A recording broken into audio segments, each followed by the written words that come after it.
It's episode 3 of the Toadstool Boardroom for the week of June 15th, 2022. I'm Logan Plant, joined today by Odell Harmon Jr. Hey, everybody. And Chris Shriver. That was the cutest face you've ever made, Odell. I loved that so much. I did too. Watch the video version. Watch the video. Audio listeners, go watch the video version on YouTube. Or Spotify. Or Spotify, right? That's right. Oh, yeah. Technology. We Our have the master power. producer, Chris, getting the video up on Spotify, so go check that out. All right, we got a big show for you this week. Not as big as we were hoping. The Direct did not happen within the last week like we sat here and predicted that it would. The new leaks say end of June. I don't want to talk about that for too long, but June 29th is the date everyone seems to be agreeing upon. I just say, let's just wait and see. But we are going to talk about another leak, a leaked Fire Emblem game, which has been circulating on the internet today. Nintendo announcements from the showcases we did get in the last few weeks, because a couple of those games are coming to Switch. But let's get started with some more Mario Strikers Battle League impressions. Last week, I told you what I thought of the game, but now Odell and Chris have both played it. And Chris, you were saying that you had a lot of opinions about this game. I got a lot of problems with this game. No. I did the normal cup. I had a great time. I loved all of my time with it. And then they were like, here's this new hard mode deal. No problem. Let me hop into there. I've been smacking these guys around like it's my job. I can't get past the first cup. I am horrible at this game. And then I was like, maybe I'll go online. Maybe it's not just me. Like, maybe other people are as bad as I am. And sure enough, you do not want me in the Toadstool Football Club anymore. No! Hurting these stats because, man, it is a rough time out there. I am not doing well at all. I don't know what my problem is. That is a big thing with this game. I was talking to my friend Kevin on my other podcast, Ode to Games, about this game. He's a huge Strikers fan. He loved the original two. They're very arcadey. I kind of was talking about this last week. The original two are very arcadey games. This game is a very technical game. You have to drop everything you knew about the first two Mario Strikers games to have a chance at this. And I think that is something that I'm souring on a little bit. I really like it. I've played the game for over 35 hours at this point. Since I wrote the guide, I had to get really good at those Galactic Mode Cups, which are absolutely brutal. They kicked my butt for a long time. But I was hanging out with a friend the other night, and I was like, oh, maybe we should bust out Strikers. And I'm like, I don't want to teach him how to play. And that's not a problem with the old ones. Yeah. It's not a problem. Like, here's a controller, A to pass, B to shoot, have fun. Now it's like, hold Y to charge tackle, hold ZL and Y to do a free pass with the reticle on the screen. It's a little too much. And now you're another example of that. Yeah. No, it's such a shame, too, because it's such an easy game to pick up and play. Like, I had about 45 minutes between the time I made dinner and the time we hopped on to record. And, you know, I hopped into some online matches. I tried doing a cup. I didn't win any of them. But it, and I keep thinking, like, maybe I'm getting better, and then I'm just not. Like, I'm not improving. There are the tutorials. There's not really a training mode for you to do. And the game's not very good at teaching you things that you can do. Like, I didn't know until I watched the Nintendo Life video about all the tips and tricks that they had for it, that you can dodge with the right stick, because the tutorial doesn't tell you that, but it's in the in-game manual somewhere. Like, that would have been nice to know. So, like, my game improved a little bit once I started doing that, but other than that, man, I feel like I'm playing real soccer. I'm getting my butt handed to me. How about you, Odell? What do you think of it? You know, I give it some leeway because you already tempered my expectations. You know, we talked about on the show and stuff. So I knew that, you know, it wasn't going to be, you know, the fast-paced arcadey action I was used to. I already knew it was going to be technical, and that's fine. But my sin was, so I bought the game. Long story short, I had to go help my mom get rid of cable and then give her YouTube TV. And that killed like my Saturday. And so when I finally got to play, I was like, tutorial, gaming for like 30 years, bruh. What I look like? A to jump, okay. So I skipped the tutorial. I hop in, and I'm like, bro, I feel like I don't know what I'm doing. Like, you know, you play a game, like, you know you're moving, but you mentally know there's some button combinations I must not be aware of. Because I see, like, the computer or a player doing stuff, and I'm like, oh, yeah, it's probably and I'm trying every charge hold. I'm like, I don't know what I'm doing. And so I went back, watched the tutorial, and I was like, okay, I've already learned all this in the streets. I've already, everything that you showed me in this tutorial, I've already kind of figured out. But that guy like backflipped, kicked it, bounced it off. I'm like, how do I do that? And so I haven't had the time. I've only been playing it in pick up and play modes, like max 30 to 45 minutes every time I played it so far. And I'm just like, okay, I'm actually have to dedicate I'm playing this game for about 2 hours, like an hour to get like an actual groove or understanding and an hour to play and like get good. Because like you were saying, like, you know, Mario Kart's like, okay, Mario Kart is very technical. It can get very technical. But if you don't want to do that, you can still be viable. And this game is like, oh, no, you can't. So now I'm thinking I'm going to have like a Pokemon Unite thing where like one night I'm going to be like, let me understand this game. Because if I don't, it will not be fun. And I think that's just, personally, I'm like, that's going to hinder a lot of people. But I guess ultimately make it better in the long run. But I really expected to just, I'll master this over a couple of plays, but now it's like, crap, I gotta master this on like a Wednesday night that I'm not doing anything. But once you do get good at it, it's a ton of fun. Like there's like, you can lob the ball off the electric fence to yourself and then do a bicycle kick, and it works almost every time. Oh my God. And it's so awesome. Like once you actually learn how to pull these things off, it's super cool. And I was where you guys were at after roughly 5 days with the game, which is how long you guys have had it, where I'm like, man, I don't think I like this game. But then I was like, I need to win these Galactic Cups so I can write the walkthrough for these things. And so I did it, and by the end, I felt like I had been forged in the fire, and I then really liked this game. But it's just so much different from other Nintendo games that are low barrier to entry and a high skill floor, right? Like you were saying about Mario Kart. Anybody can play Mario Kart, especially with the smart steer, the auto accelerate. That thing literally plays itself if you want it to. Smash Brothers, it is an extremely technical fighting game that at the top levels, you and I would have no chance, no matter how long we played. But anybody can pick up and just smash attacks and get a few knockouts in 8-player mode. Like, this game's not like that. No. Like if I tried to play with my girlfriend a few times who likes the old ones, and she's just like, I don't like this one as much. I don't know what I'm doing, and I don't want to put in the time to learn. And it is a little bit of a shame because I'm already noticing it's taking a little longer to get online matches than it did on day 1. And this is day 5, day 6. So that's a rough place to be. The other thing I wanted to bring up is, I don't know about your experience with the online matches, but the first 2 or 3 that I had, I am not very impressed with. I feel like I'm playing Mario Tennis again. I'll put it that way. Like there were more than a few times where I lost control of the ball because of lag, and like I'm bad at the game. I'm not as bad as I was doing when I was playing. I found it to be pretty stable most of the time. I think the online's pretty good. I think I may have had a few early bad experiences. I've had some too, but for the most part, it's been pretty good. Okay. So I've been happy with that. What I'm very unhappy with, that I want to get to now, is that I feel like Nintendo was not super upfront with us about how the online worked and its multiplayer limitations. Yeah. Last week we sat here, we're super excited to jump into a club together. All 3 of us are going to play together. Well, only to find out on day 1 that the 3 of us cannot play together unless one of us flies across the country to sit in the same room as one of the others. Because how multiplayer works is it is limited to 4 systems total. And so there's 2 teams, so each team can only connect with up to 2 Switch systems. So if I had someone in the same room and Chris had someone in the same room, the 4 of us on our 2 Switches could pair up and form a full team of 4.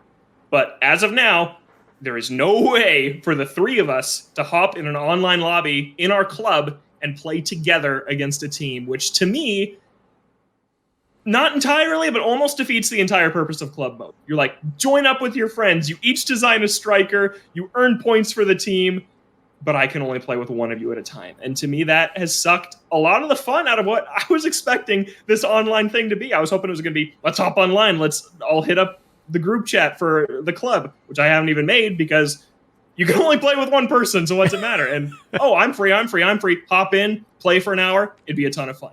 But it's just not there, and to me that is baffling that Mario Kart can support 12 Switches, and this game cannot support 8, with 8 people playing. Not only that, like, you can't even, outside of, like, let's say there was another online mode, which there isn't, but, like, you can't There's even... the quick battles. You can do the quick battles online. But you could do it. with 8 people? Like 8 different Switches? No, it's the same way. That's what I mean. Like they don't Okay. they don't have like the Mario Kart thing where it's just like, all right, I've got 12 friends and, or I've got 7 other friends that have a Switch and we're all just going to, 4 and 4. You can't even do that, which is insane to me. The thing I don't get is like, I don't know what the technical pool of this game is, but it can't be more than Mario Kart. There's a lot going on in Mario Kart. So, you can have a race of 8 to 12 people, of all humans, all in the same lobby. And I'm like, there's so much going on. And the frame rate doesn't even drop in Mario Kart. So I'm like, there's no, you can tell me there's like some technological hurdle that they couldn't, like Splatoon, I guess I can give it to that because but you're on one board that does not move, that doesn't have, all these excess factors going on. It's just a ball and I don't know.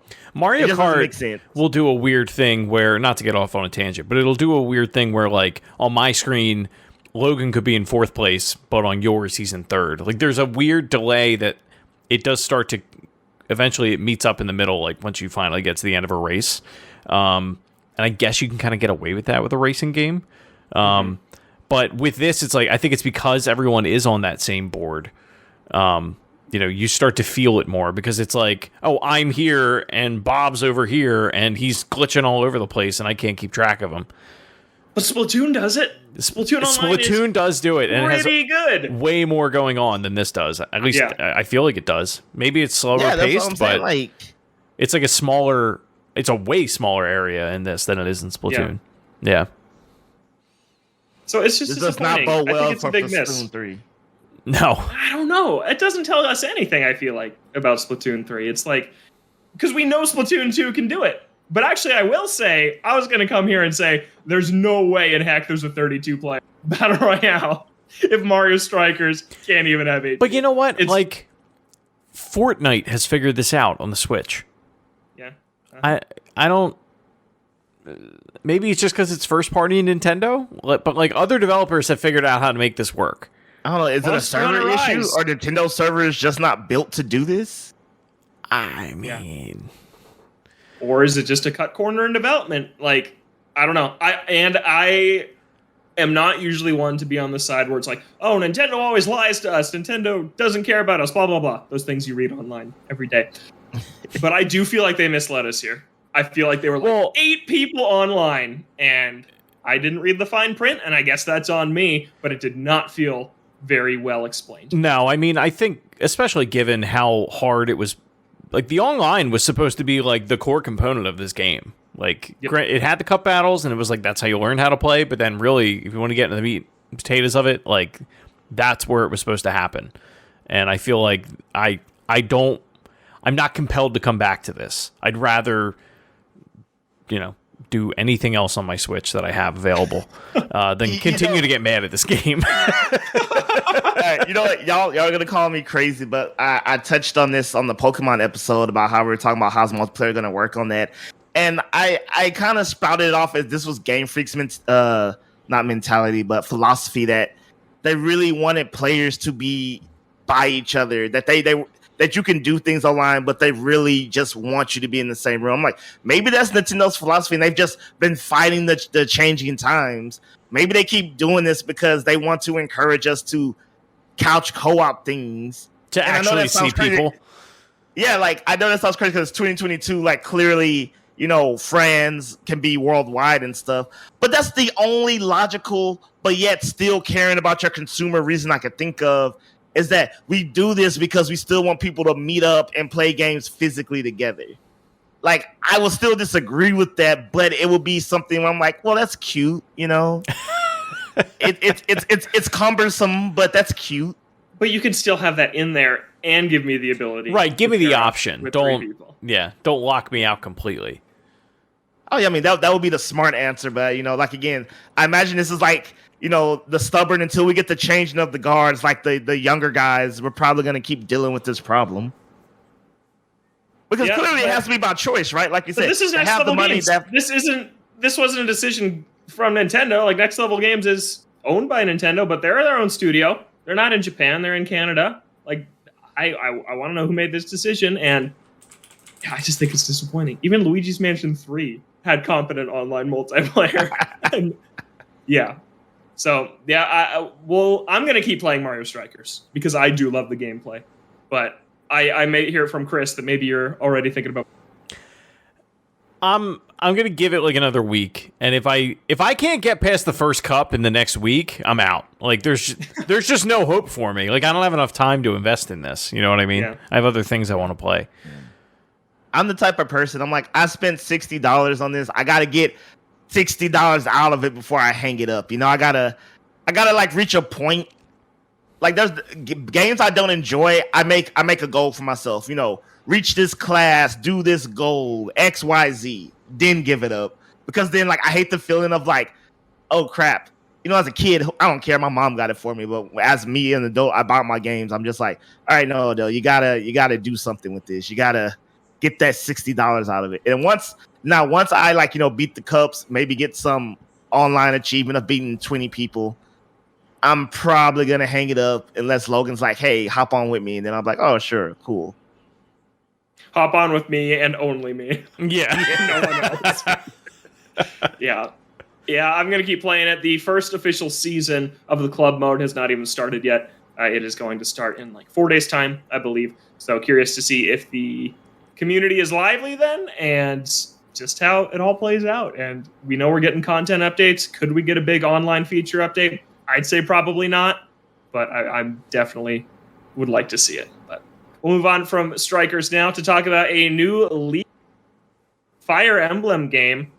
So this was kind of a story in 2 parts over this week. First, Emily Rogers, whose name you probably recognize if you follow Nintendo, often leaks, rumors, news comes out of Emily, and she said that there's an upcoming Fire Emblem game, is a new game, not a remake. So there goes my prediction. A brand new story. It's a collaboration with Intelligent Systems, Koei Tecmo, and Gust, which is a division of Koei Tecmo. Gust assisted with the visuals and graphics, which are an improvement over Three Houses. Originally intended as an anniversary game to celebrate Fire Emblem's 30th anniversary, the game has been finished for over a year. Main character has strange red and blue hair.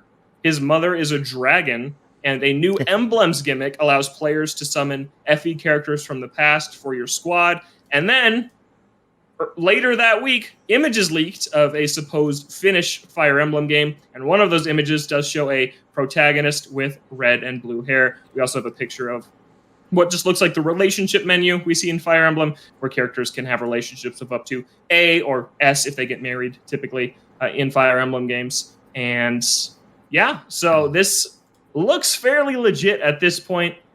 I did call a new Fire Emblem, but I said it was going to be a remake. But Chris, what do you think of this leak? I think it's very viable. When I saw that it came out, I was like, damn it. He was so right. Like you nailed it for sure. But it is time, right? Like I think it has been long enough for those fans. What is funny though is I have a group of friends that, they're huge Fire Emblem fans, and every one of them in our Discord was like, Nintendo is going to, if this comes out this year, I'm expected to buy this and a new Pokemon game at the end of the year. Like my brain and my wallet can't handle it. Because that's just a lot of content. Because like that Venn diagram, I feel like crosses over pretty profoundly, I would think. Mm-hmm. Pokemon being the bigger fan base, but there's definitely people that play Fire Emblem fans that would play both for sure. I'm excited for those fans. I do not play Fire Emblem. I don't expect to play this one. Not even for the boardroom. I'll play Three Houses if you think it's required reading. I have it. I don't think Three Houses required reading. I think that game is really overrated. Oh, wow. Okay. Agreed. I think that, for a slight tangent, I think Three Houses did great at the relationships and exploring this hub school and getting to know the students. I think that the tactics gameplay is the weakest the series has maybe ever been. I think I have played pretty much every Fire Emblem that's been localized, and Three Houses is so easy, it's not even funny. Like on normal mode, it is such a walk in the park. Most missions is just defeat the commander. So all you have to do to win, basically the entire game, is just like get a class that can fly super far and just fly them across the map and kill the commander and just guard everyone back at the start. And that's how I beat that game. Wow. And it's like, and I played Conquest, Face Conquest, which I think is the best gameplay Fire Emblem there's ever been. That game is hard. It had my palms sweating. That was back before you had the rewind feature and you had to just hard reset if you lost a unit. And it was awesome. So yeah, I didn't like Three Houses very much. I did. Odell, do you like Three Houses? Okay, so this is a fundamental level. This isn't exclusive Three Houses. I despise any game that's like multiple endings. You can do what you want, but there's really only one real ending, and you can mess that up in like the first 2 hours. Like fundamentally, I'm like, why even do that as a game designer? There's not a canon ending to Three Houses. Man, It's that's just like, not which path do according you to my want? Yeah. research. Really? Yeah, you have to be the. I'm not getting into.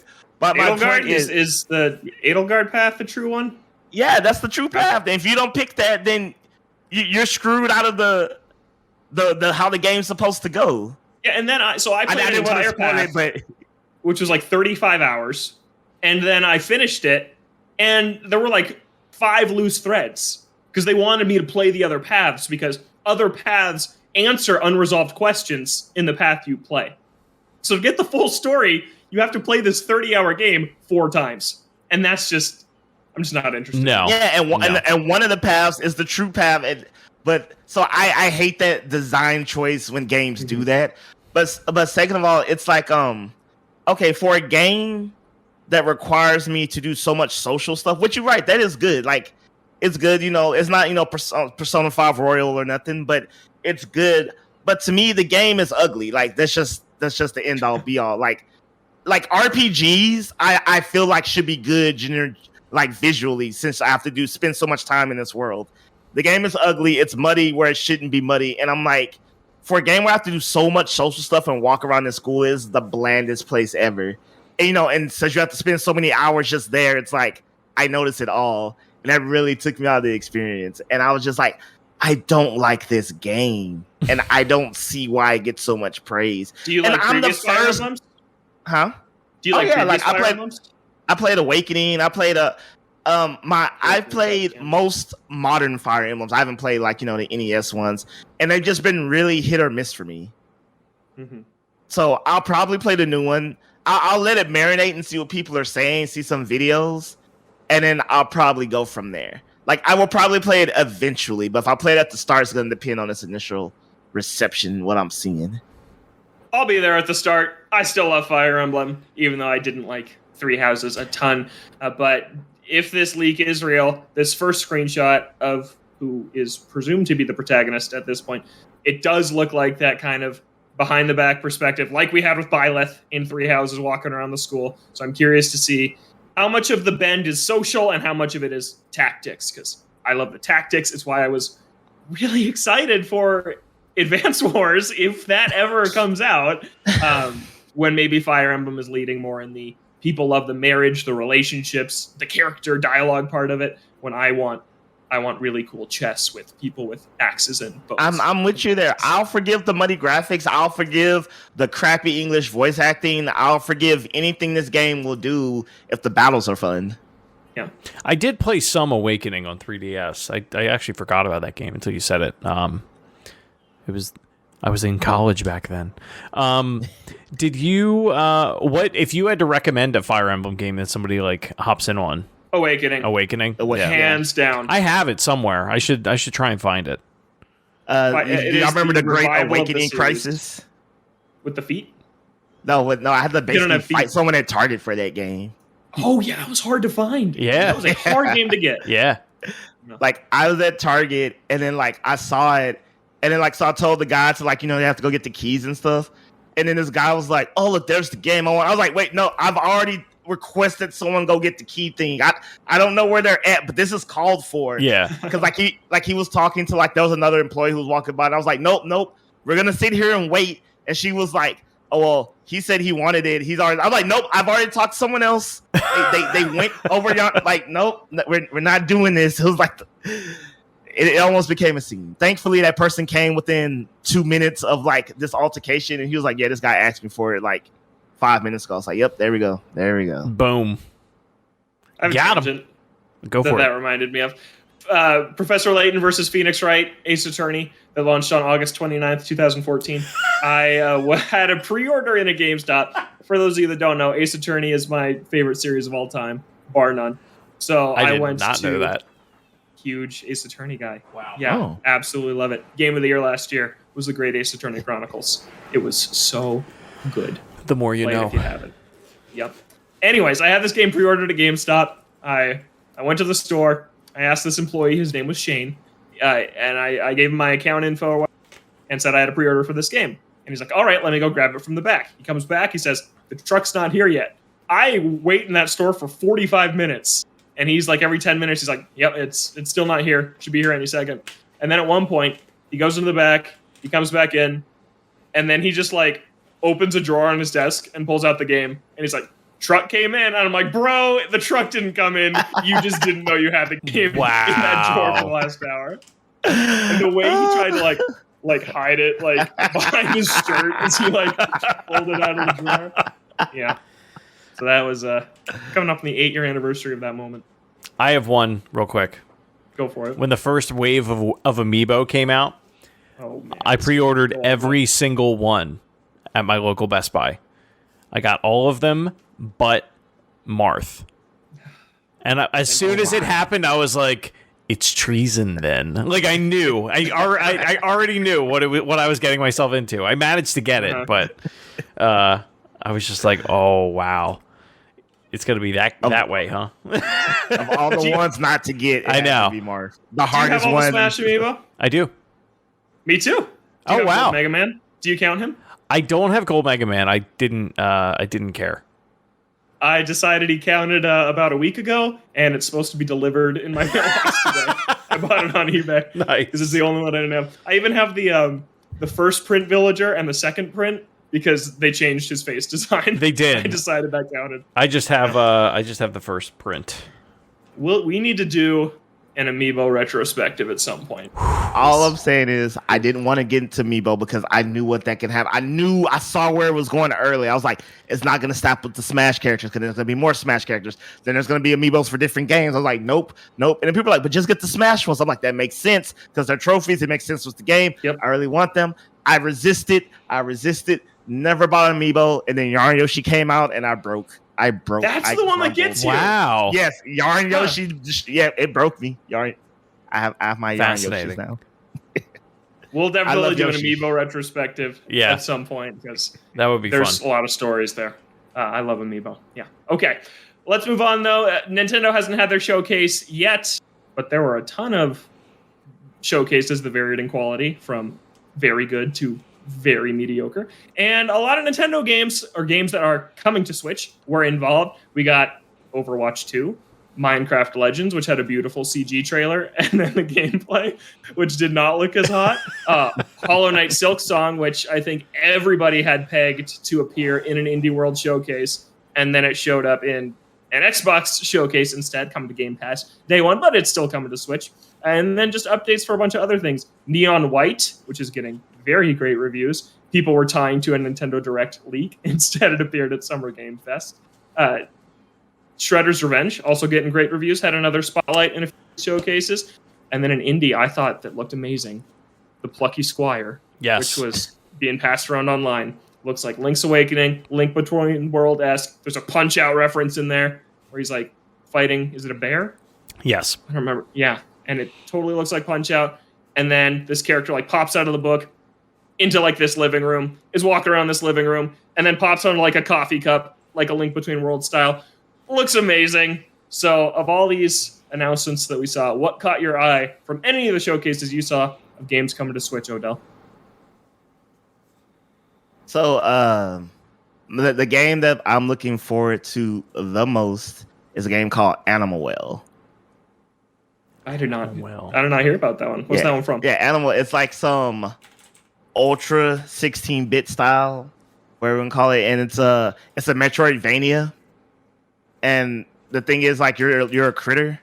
I don't know what the critter is. You're just a little thingy, and you're supposed to explore the world and figure out what's dangerous, what's not, and you get power ups like Samus style, Metroidvania style, but you can use them in different ways. Like there's like an intended obvious use, and there's like multi other discover as long as you play uses of all the items you get, and like it's just my jam.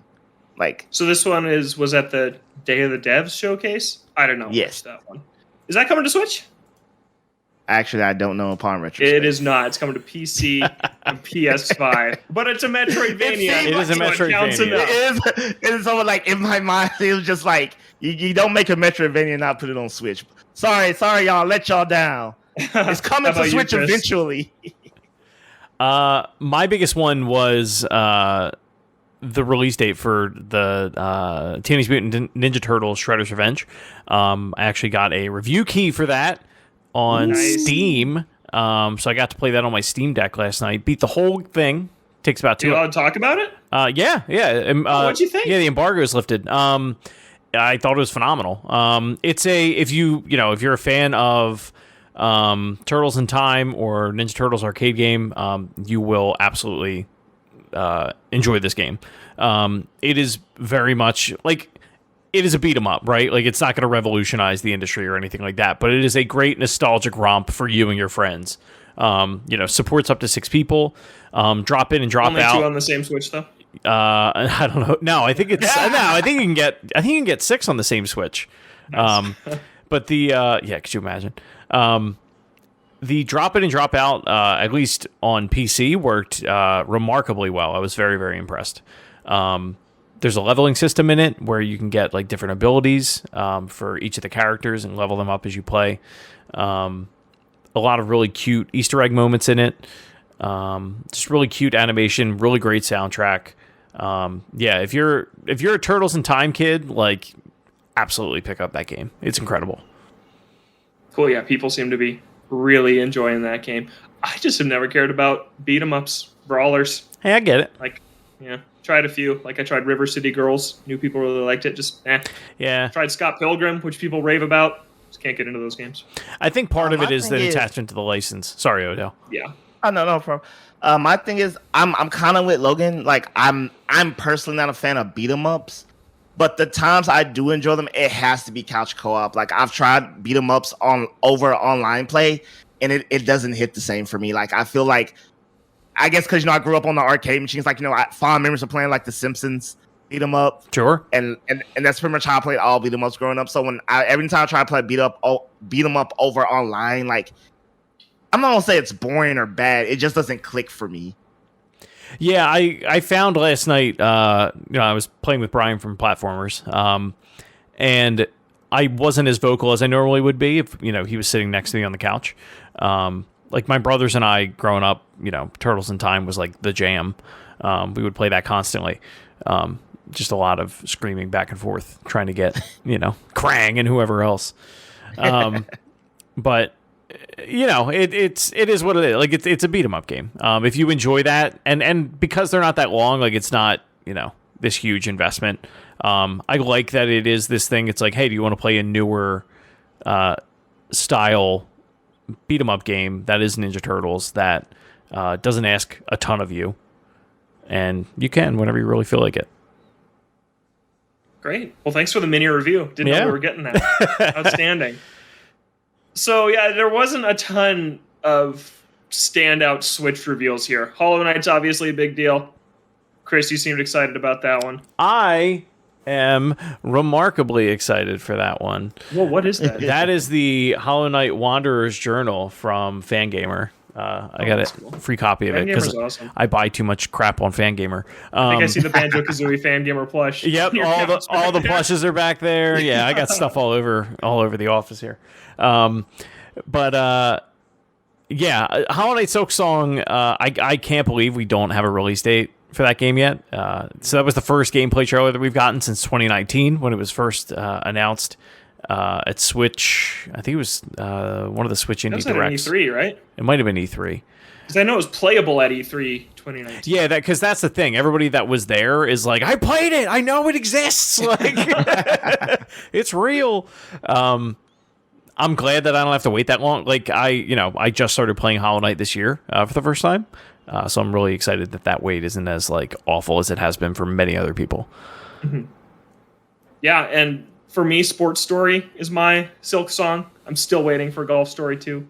Story 2. That thing was announced. We're nearing 2 years since that thing's announcement. And we're nearing 3 years? I think so. Man. It was like December 2019, I think is when it was announced, to release summer 2020. Here we are, summer 2022.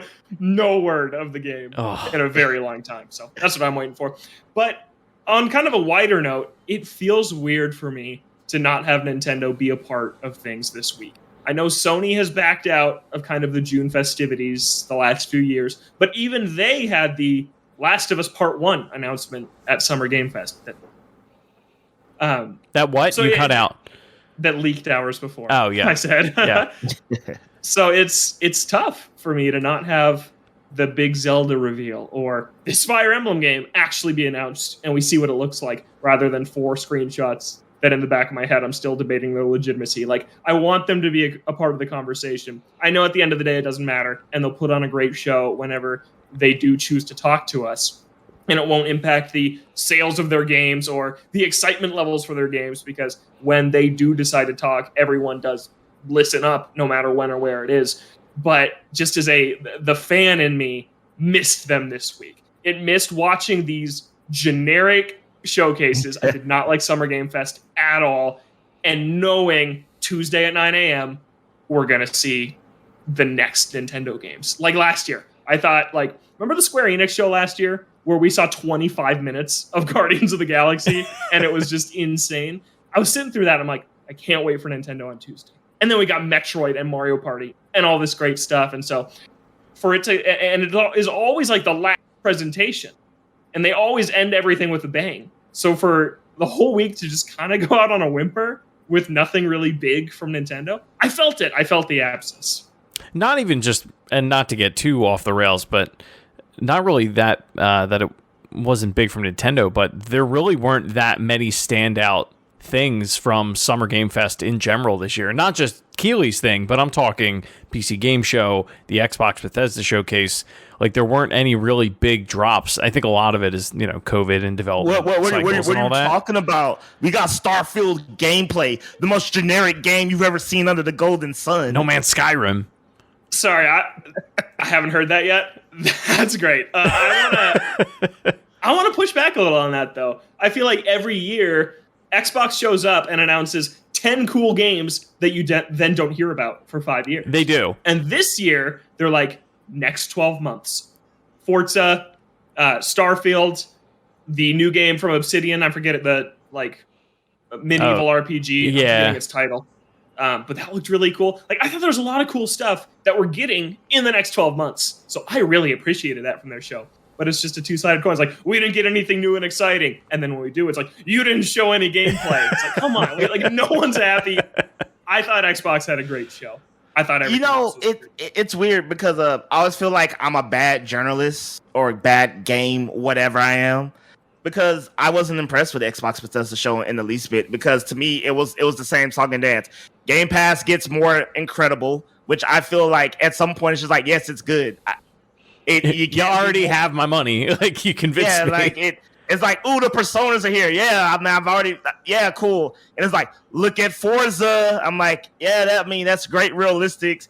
And then it's like, look at these. And it's like, look at Call of Duty. Look at this. And it's like, yeah, I mean, because like you said, Logan, nothing from Xbox made me go, wow. Yeah, I'm excited to be a gamer. It was just like, yeah, this is cool stuff. Oh, look, here's Redfall. I'm like, yeah, that's cool. Shoot some vampires.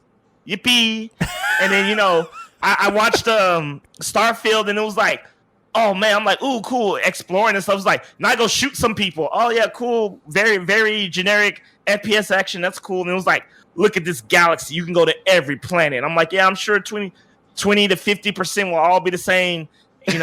landscapes where I shoot something, collect something, and I'm just like, I feel like, I don't want to say it's shovelware. It's clearly not. But it's like, ooh, look at all these games coming out in the next, 12 to 24 months. But I'm like, but how many of those are worth the damn? I mean, technically, games come out every day. Yeah. Just the fact that you're telling me these games are coming out soonish, I mean, it doesn't. It's just like, yeah, I mean, some of those look cool. Good thing I got Game Pass. Indies.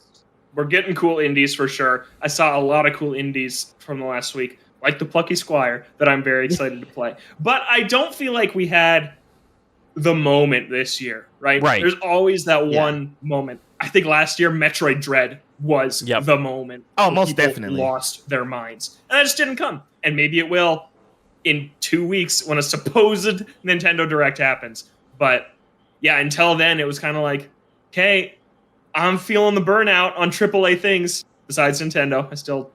I love what Nintendo's doing right now. It's that emptiness. Yeah, it's that empty feeling. You're talking about the Nintendo games that revealed, but part of that, before we leave this topic, I wanted to bring up the point. I mean, this might be empty hope, but I'm still like, if we're not getting the Switch 2, we're getting the Switch something, because when I look at some of the games, and I was like Silk Song, Overwatch 2, I'm just like, there's no way in hell base Switch is running half this stuff. Silk Song, come on, it can run Hollow Knight. I don't know, like, I don't know. There's part of me that feels like, okay, let me put it like this: run well, because there's a difference between, can this exist on the system? Yes. Can it exist the way it's intended? I'm like, I don't know. I'm questionable on something. Overwatch 2 was the big one for me. That was like, there's just no way. I mean, Overwatch 1 really isn't great on Switch as it is. Exactly. Yeah. How you played Apex Legends on Switch? I'm like, there's no way in hell this is running Overwatch 2. Yeah. Not as is. Maybe they'll just run it poorly. Well, and the interesting thing about Plucky Squire is that is, to my knowledge, the first, if not one of the first games that is on next gen only and Switch. Yep. Which is like such a weird concept. Mm-hmm. Yeah. Like, why not just put it out on PS4 and make way more money? It's how many other SKUs you got to develop for, I guess. But and I guess they figure the people that are going to probably play that game probably already have a next gen console. It's just a weird choice. I don't know. But if you're going to pick 3 to develop for, you should pick PS4 over PS5. Well, yeah, it's just because install you can play any base. game on it. Right. Yeah. That is interesting. Yeah. One thing that was big at Summer Game Fest is Sonic Frontiers, which I'm very excited for. We talked about a ton on my other show. How in the world is that thing going to look on Switch is a big question mark for me. I will not be playing it there. I will not play it there. No. Even Sonic Forces did not run well on Switch compared to the other platforms. So a big open world game, I don't think that's going to be too hot. But Breath of the Wild did it. But that was developed in-house by when Nintendo does it, it works. But there's a third party can't make. I'm just this could be blind hope, and I'll admit that. I'll be the first one to admit that. But just all the more reasons we're getting the Switch 2, or if not a Switch 2, a hardware upgrade, something. We'll see. I Maybe hope in so. 2 weeks. Yeah. We'll see. All right, last thing real quick. Monster Hunter Rise Sunbreak was a big feature in the Capcom event. It got a new demo, which is out now. I have played the demo, and it is still very great. I'm very into Monster Hunter. I think that Rise is the easiest place to jump in the entire series. World was that. Now Rise is even easier to jump in. So I really recommend you download the demo, you try it out, because Sunbreak is coming out on June 30th. It's going to be huge, and Monster Hunter is one of the best franchises around. So I really like the demo. I know you guys have not played Monster Hunter. You guys should both try out the Monster Hunter Rise Sunbreak demo that's out now on the Switch eShop. Correct me if I'm wrong. That's a standalone expansion, right? It is. You have to have Rise to play Sunbreak. That was literally going to be my question. Yep. Yeah, you have to have Rise to play Sunbreak. But they're bundling them together, and then what they do is they're introducing this armor that makes it easier to get through Rise to get to the new content. Like, you can basically just breeze through the main campaign to get to all the new stuff. But the main campaign is very good. So yeah, I recommend you try it out.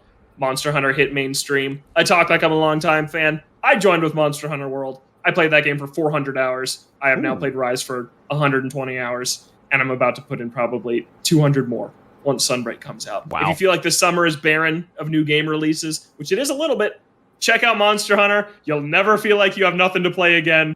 You'll feel like, God, should I play this new game or grind my gear set in Monster Hunter?